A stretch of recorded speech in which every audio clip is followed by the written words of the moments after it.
Oke,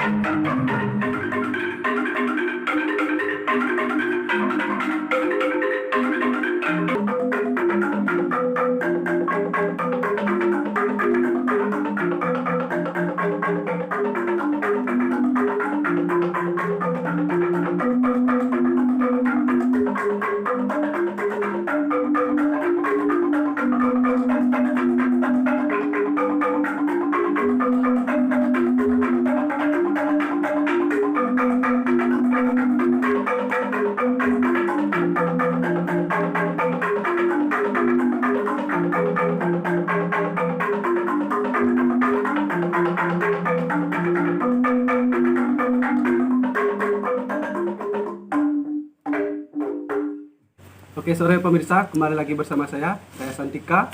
Di sini saya ada Ane, tentunya ada narasumber kita, Pak Gamo, dan juga ada Kak Tiang juga di sana, Kak Made Sutaro. Kali ini saya akan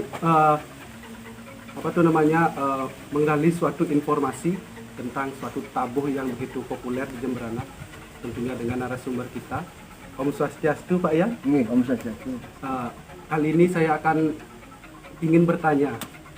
Kita akan bertanya kepada narasumber kita, Ayan Gamo. Saya akan bertanya tentang satu tabuh yang begitu sangat populer, banyak juga digunakan oleh para penabuh Jegok Jemberana, yaitu tabuh Gebyar Ndeng.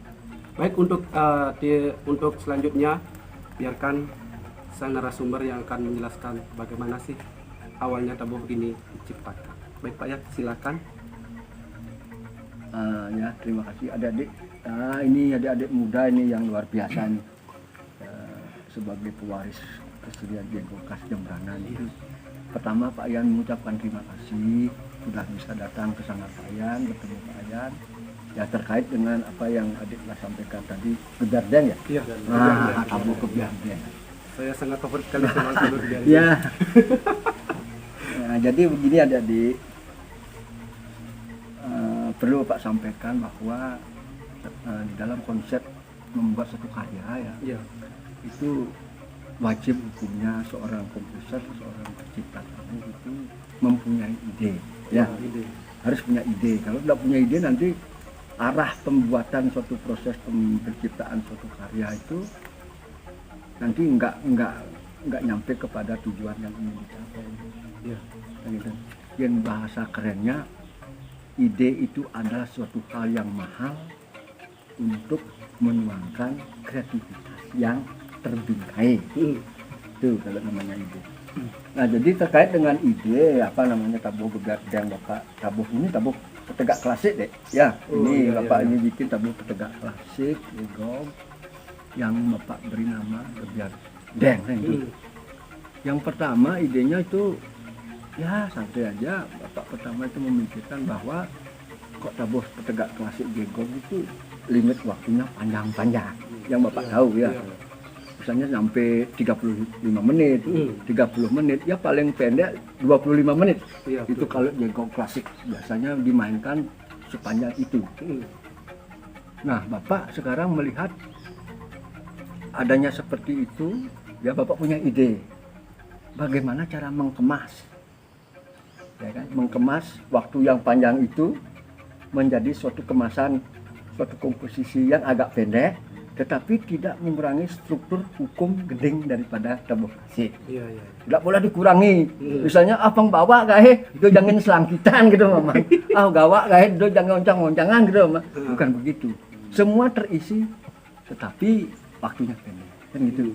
Nah, itu yang pertama, ide yang pertama seperti itu. Kemudian ide yang kedua, Bapak melihat ada suatu hal yang hampir sama dalam konsep tabuh Jegok. Model gebung dengan banyak ada gending oncang-oncangan, tapi selangkitnya hampir mirip. Nah, kan gitu. Itu yang Bapak amati dengan motif yang hampir suasana sama gitu loh. Tapi ya itu bagus sekali jalinan harmonisasinya. Namun kesannya Bapak melihat itu hampir sama. Itu yang kedua. Kemudian yang ketiga, ini pengalaman Bapak. Kok banyak sekali tabuh-tabuh Jegok yang finalnya didung gitu. Artinya mungkin lebih gampang menggarap tabuh dengan gongnya, pinanya didung. Misalnya salah satu contoh tabuh. Jireng jeng jireng jeng jireng jeng jireng jeng jireng jeng jireng jeng jireng jeng jeng itu mama. Iya. Jeng jeng jeng jeng jeng jeng jeng jeng jeng jeng bagus itu kan. Iya. Tapi kalau diamati itu semua dong gitu. Iya, berarti Nah. ini kan apa tuh namanya ciri khas tabuh hendeng jadinya ya Pak Yan ya. Saya menghindar dari hal seperti itu. Bagaimana kalau kita bikin jangan didong kan gitu. Iya, gitu ya ciri khasnya ya. Nah setelah saya proses coba baru dapat satu pada gitu, satu babak. Ternyata ya menurut bapak mungkin karena kemampuan bapak yang tidak begitu apa ya mumpuni gitu lah boleh dikatakan seperti itu. Ternyata sulit menurut pak itu bikin gending yang pinanya dideng gitu. Mungkin karena pengalaman bapak itu selalu dididik dengan hukum-hukum gending yang pinanya didung gitu ya. Iya. Misalnya tabuh jalak putih gitu kan didung. Bukan berarti jelek itu. Iya. Bagus itu semua tabuh. Tapi Kebanyakan kan oke Pak Yan menciptakan hal yang berbeda. ya, gitu ya. itu intinya seperti itu. Ya sebatas itulah waktunya, kemudian karakter tabuhnya biar tidak kesan suaranya sama gitu. Ya bapak bermain di sana. Ada seselang hitam yang ya temponya agak cepat, kemudian ada yang jatuh dong gitu. Ya, benar-benar. Nah itu kemudian ada paket balinya juga ada gitu. Sehingga dalam satu tempo yang seperti itu harapan bapak sudah terwakili. Iya. Motif Oke, itu. gini Pak Yan, untuk tahun pembuatannya nih kapan Pak Yan untuk tabuh gebiar hendeng ini? Tabuh gebiar hendeng bapak ini buat tahun 1987. 87 itu bapak pas 2 tahun setelah tamat SPG. Wah adik belum lahir ya? Belum. Waduh. Proses aja belum. Ini belum ada cucunya. Baru proses. Iya. Baru proses. Nah, Onden ya Gusto. Konen. Waduh. Nu megelanan ya bapak ya. Bisa jadi. Lahir ke 96. Oh lahir 96. Ini bapak ini buat tahun 1987. Oke. Bapak kalau tidak salah waktu itu sudah tamat SPG. Bapak tamat SPG tahun 85. 2 tahun setelah tamat, ya bapak bikin tabuh ini. Tetapi perlu diketahui, bapak umur main gamelan itu umur 8 tahun sudah bermain jegok gitu. Itu sudah gitu loh. Mulai tahu jegok. Ya sudah mulai diajar sama orang tua umur 8 tahun pakai cingklik di rumah. Kali kawan menggambar cingklik itu. Semangat meme nyatan menggambar cingklik. Berarti sudah, karena bapak saya juga seorang apa ya seniman jegok dan juga seorang pencipta jegok juga. Untuk tabuh gebiar hendeng ini di mana pertama kali Pak Yan menuangkan idenya untuk membuat? Di seko mana gitu maksudnya? Maksudnya tabuh hendeng ini lahir pertama gitu Iya, ya. gitu lah. Oh cerita. Ya betul itu. Bapak waktu itu bapak ikut 2 seko ya. 2 seko di desa sendiri, di desa Kacangkring. Ya bapak satu ikut di Banjar sendiri. Di Banjar Blupo bapak itu juga bapak ya apa mau koin lah gitu, mau koin. Tabuh jegok di Blupo nika tahun 85 berdiri jegok nika bapak di sana. Kemudian 87 bapak ikut juga di Balai Agung, masih dalam satu desa. Yang di pasar itu deh, Pesantren Kacangkring itu utara ya. Nah, jegok niti suara waktu itu namanya. Nah kebetulan ada odalan di Puro Melanting Pasar Kacangkring. Pasar Kacangkring. Nah, jegok yang bapak tuangin tabuh niki kebetulan ngayah ke sana ke Puro Nika gitu. Nah, terus bapak tawarin, ayo bikin tabuh baru yuk, karena gini-gini. Oh semangat sekonyo, ayo. Bertemu dengan jegok Lord Balai Agung di Pasar Kacangkring. Nah, tahun 87 itulah lahir tabuh 87 dengan proses yang begitu sangat semangat. Kira-kira kalau tidak salah 3 mingguan itu. 3 mingguan proses pembuatan. dari latihan privat lagi bersama latihan lagi ada gitu Iya. teman-teman. Astung Karo 3 minggu gending itu sudah bisa dimainkan. Pertama main di odalan Puro Melanting Pasar Dengan jegok jegok Lord Balai Agung. masih dalam satu desa. Berarti pertama kali dibuatkan di jegok. Balai Agung yang namanya niti suara. Ya, itu. Betul bapak juga di sana ikut main gitu, ikut membuat kuat di sana. Prosesnya satu tabuh 3 minggu. 3 minggu. Singkat waktu itu.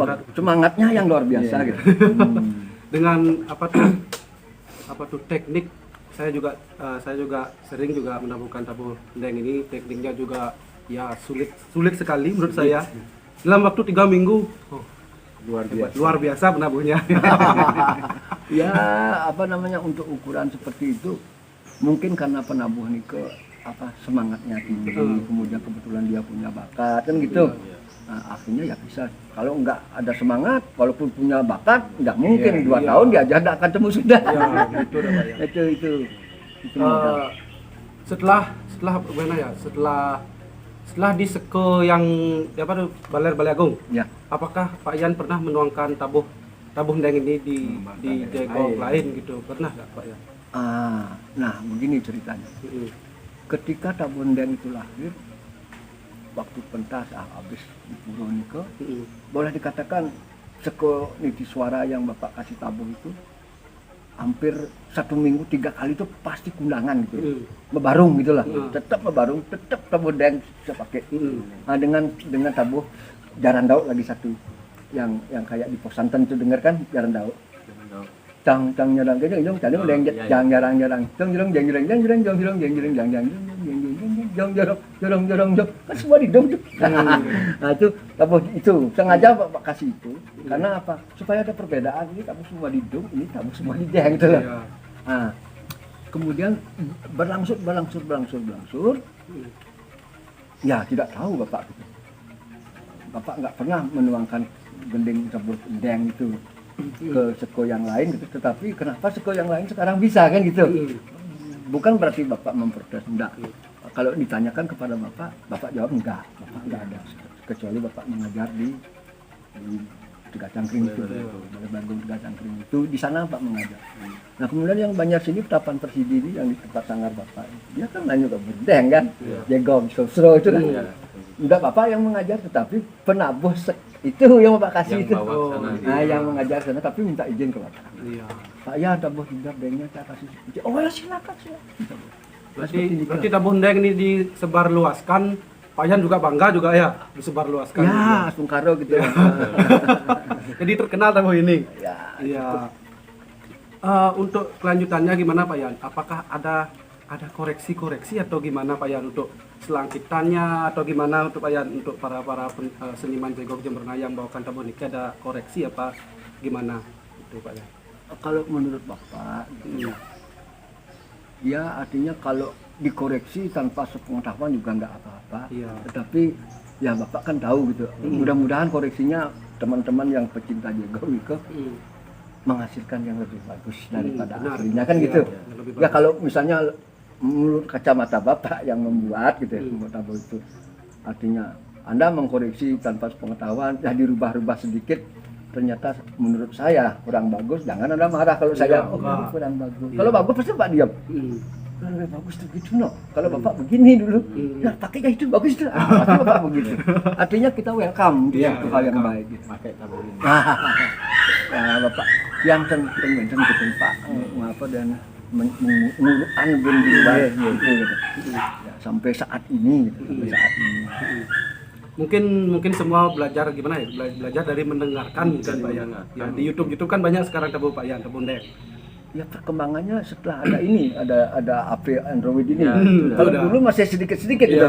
Ya mungkin karena cukup dengar aja, aduh kan pakai rekam sulit zaman tidak Bapak. sulit, ya, Nggak ada HP juga kan. Lain cara jali ya. Nah, mungkin karena ini YouTube juga ada YouTube. gitu. Saya juga sering rekam tabuh niki Pak Yan. Sering saya dengar di Dari share di YouTube Oh, juga. gitu. Iya. Enak sekali tabuh niki. Terutamanya kan selangkit-selangkitan yang di tengah itu Pak Yan. Ada aja. Sambil berikutnya. Seperti itulah.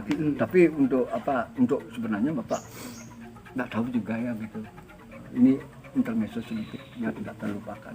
Anda harus tahu juga jejak karir Bapak gitu, walaupun tidak begitu sukses. Ini tahun 85 pas sudah bikin tabuh juga sebelum deng itu. Iya. Namanya tabuh Gua Mesiksikan. Ide dasarnya Bapak dari Gua Molo, terus Bapak buat tabuh Gua Mesiksikan gitu. Nah, Berarti Pak Yan kamu nih banyak menciptakan tabuh tahun ndeng. 85 Bapak bikin 2 Tabuh jegok, tabuh jegok Iya. klasik, Gua Mesiksikan sama Kidang Rengas. Kidang rengas. Untuk Kidang Rengas itu Bapak sering berbarung untuk melawan tabuh Kidang Dengkleng gitu. Teman dari Pengkung Lip sering Bapak lawan gitu. Dia main tabuh Kidang Dengkleng gitu. Terus Bapak karena sering Pak bikin tabuh yang namanya Kidang Rengas gitu. Ada Biar kita kita sama-sama dinas. Ya, teman-teman yang mengeluarkan gua ngolo, Bapak keluarkan buat menyaksikan. Ya, Astungkaro waktu festival di Batu Agung, Bapak menggunakan tabu itu. Bapak juara 2 waktu Dua-dua. dikalahkan semental. Entah. Ada di Pencar Dawud sembilan mental. Pencar Dawud. Mungkin sekitar Pok Santong itu jadi satu. Mm-mm. Itu yang mengalahkan Pak tahun 85. Pak Patus Gus. Nggak tabuh langsung matusin. Tahun 85. Banyak Gus Astukarini tabuh itu. Berarti banyak Pak ya. Ya banyak gitu.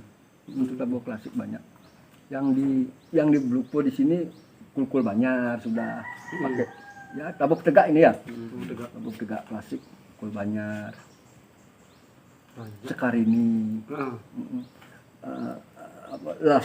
Lelasan gadang. Mungkin sekarang nggak ada tapi itu nggak Pak Yan? Tahun Enggak ada mungkin. Hanya 2 ada karya apa yang tuh? yang masih sekarang nih di gini Pak Yan, apa namanya? Di rekaman Maharani kaset. Maharani Gitu. Bapak kaset, ingat iya. Pak rekaman ke Denpasar Jalan Gajah Mada. Mm. Bapak bikin peruntungan, bikin tabuh itu satu kaset isinya 4 4. Semua tabuhnya Pak ya. Peruntungan Bapak itu, Bapak bikin peruntungan. Bapak bikin tabuh tegak 2 itu, Bapak menyaksikan sama Kidang Rengas dan tabuh Gegilakan Penuntut. Satu kaset itu Maharani kaset yang ngerekam. Covernya ada, covernya kaset tuh Bapak dari Patus Cigong di cover. Ganteng Gus tuh. Jadi jelek. Sekarang masih kan? Jadi jelek. Kebetulan ganteng Pak. Sing tadi bos tegang awan. Anak muda nih sing tadi tegang ya Pak. Harus Relax ya. Nah, Oh, untuk selanjutnya Pak Yan. Nggak digang Didi Pak Yan gitu Pak Yan. Oh ya, Bisa? bisa Bapak main di sini Iya, gitu itu Bapak dah. ini. Ya, bantu Bapak main melodi ya. Iya. Nah, main melodi. Salah Ini satu nggak ada melodi aja. pakarnya nih. Oh ini pakarnya ini. Wah ini anak muda yang hebat. Baru belajar Pak. Ya. Langsung kan? Langsung yuk. Mainkan salah satu bentuk selangkitan yang ada dalam tabuh Gebiardeng ya. Ini mungkin mewaktu selangkitan alon. Gitu. Selangkitan alon. Kita coba deh ya. Iya. Dong dong dong.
Tumben sama Pak Yani ya.